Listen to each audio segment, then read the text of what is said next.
But like Tornado Cash, it was basically like this kind of this privacy. It was kind of this like privacy solution, so that basically you can like hide where your funds are coming from. And it was based off of the Ethereum network, and it was like this smart contract where you would enter into this smart contract by depositing your funds or depositing your Ethereum, and then you would get this like note or this key, and by having this key you could deposit the Ethereum from one address and then withdraw the Ethereum from another address. So it was good for crypto thieves or people who was doing hacks, crypto hacks, and it's good overall for people that just want to hide where their money's coming from. It's a good privacy solution. So it's not necessarily you're doing anything illegal or heinous, but it was used by a lot of corrupt individuals, and that's why they decided to put it on this sanction address. But even by putting it on the U.S. sanction history and taking down the website, there's still if you still you could still use it if you really technically wanted to. But you taking Madison's own hand, taking a chance. They can't technically take it down. It's still able to be used, but you can get arrested depending on the jurisdiction that you're in. And they actually arrested the developer of Tornado Cash, Alexey. What was his name? Tornado Cash developer Alexey. He was based in Amsterdam. Hold on, let me just. I didn't know that at all. That's crazy. You got arrested. What his name was? Alexey Pertsev.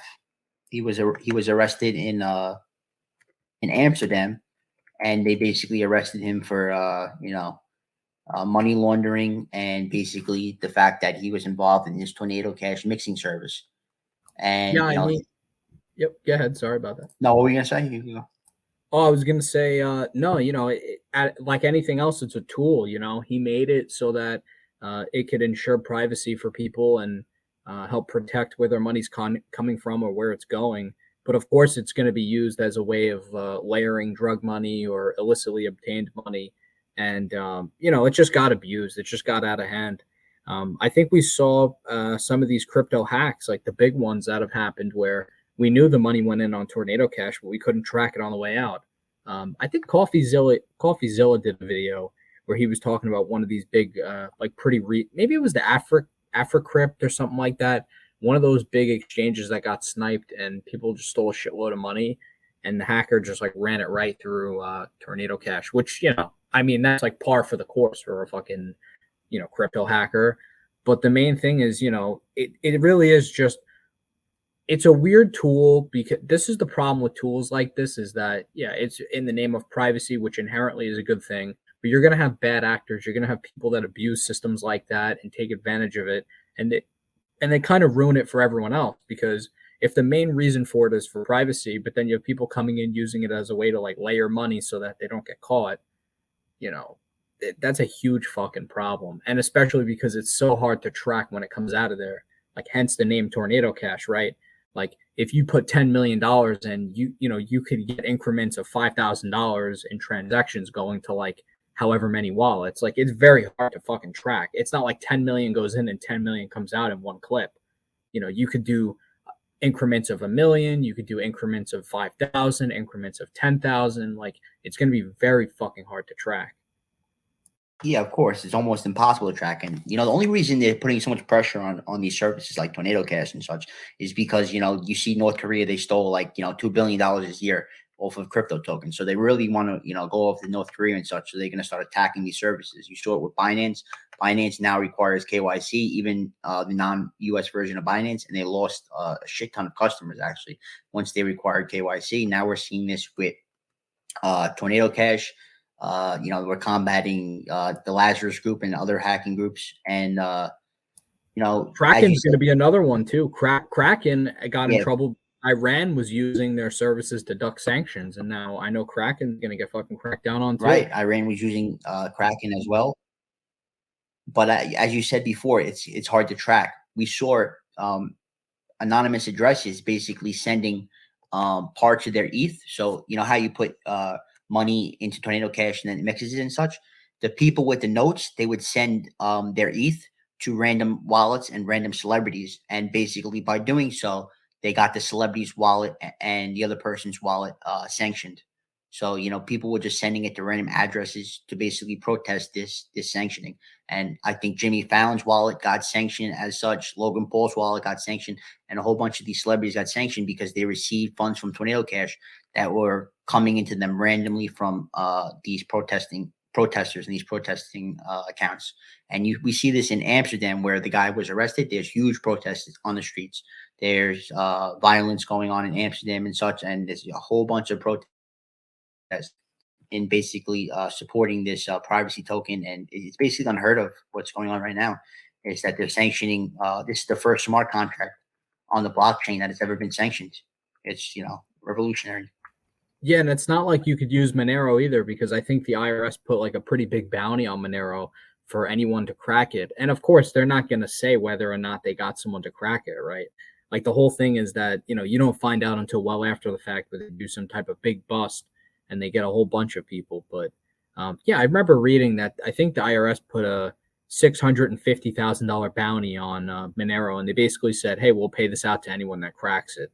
So, I mean, in all likelihood, it probably was cracked already.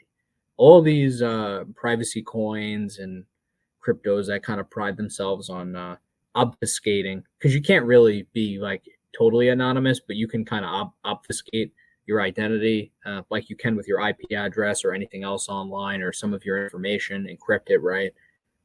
It's not foolproof, and it's not really like 100% private, Where but they I get think you. that's what I think that Monero was probably cracked, and I don't think that there really is such a thing as like privacy online. I think it's very hard to have that level of privacy given the hardware. It all there are back doors built into the hardware that you're using, so you could use whatever fucking software you want, and maybe you have an edge in the sense that you could use. You could take certain security measures and certain precautions to stop software from spying on you. But at the end of the day, all of the hardware is like, the government or any type of authoritative figure has backdoor access to all the hardware. So I think either way, they're kind of going to see what you're doing at some point, and they're going to have data that they collect on you. Yeah, I'm not necessarily sure you could even stop the software, but yeah, this is basically crazy. I look at like computer code and such. That's kind of like free speech they're going after. If you look at code, that's a way of speech. That's a way you communicate and such. And they're going after this code, and they're basically getting rid of it.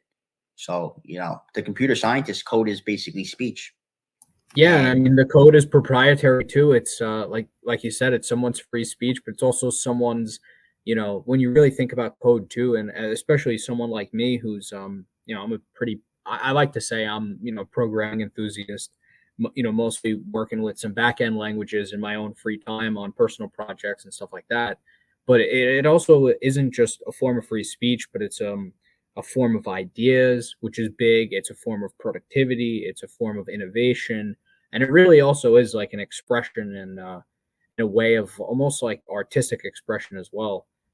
Because I've built, like just as an example, I've built systems where you know it could be to mine like a certain type of crypto by running an infinite loop, and like a graphical user interface, not to bore anyone with details, but like a graphical user interface, software, like backend software that I've created to like farm certain coins, and that was one of them. Or I also built like a blackjack simulator, so like that was pretty cool. I've built like a bunch of shit, but the main thing is that like in that sense, it is really kind of a form of artistic expression, because you could kind of use it's like a Swiss Army knife in a way. That's what programming languages are, and that's like the software and programs that we create. It's just like it comes down to what I feel like creating, and it is art. Like you could manipulate it in any way you want. You could do a lot of different things with coding. It doesn't have to just be about